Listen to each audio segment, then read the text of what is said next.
Education. I'm sorry, would you slow down just a touch and Yes, sir. thank you very much. It has been over a year since Consumer Action has joined other advocates in requesting the Department of Education free students and their families from their debt burdens as a result of being deceived and misled by the illegal practices of Corinthian colleges.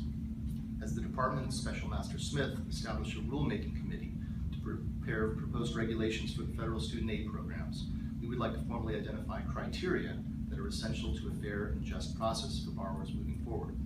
Number one, all federal loans are currently eligible for discharge under defense to repayment, and the negotiated rulemaking should address all types of loans, including federal family education loans, Perkins and consolidation loans, as well as direct loans, regardless of when they were issued.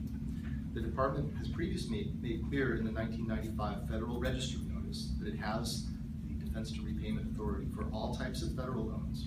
Additionally, defense to repayment is in the master promissory note for federal family education loans. Number two, automatic discharges should be applied when the evidence warrants it, as is the case with Corinthian colleges. Borrowers should not be required to submit, nor should they be judged on, an individual application for a loan discharge. The current process is often confusing and too technical to be completed correctly on its own. Instead, we urge the department to grant relief on an entire group of borrowers when it applies to an institution's proven violations at the federal and state levels.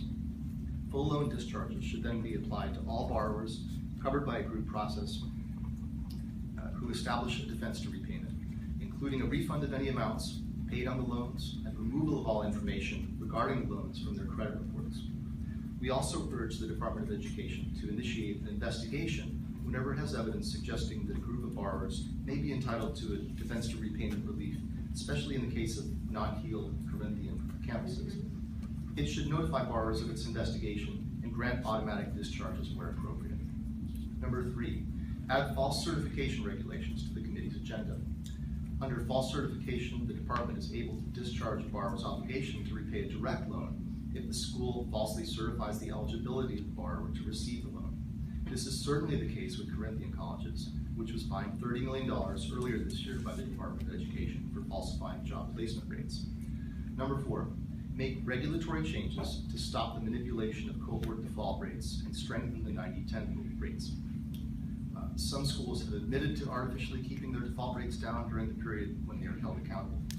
The department can improve the integrity of cohort default rates and protect borrowers by immediately taking the following actions: cracking down on cohort default rate manipulation through administrative actions, and strengthening regulations in the upcoming negotiated rulemaking.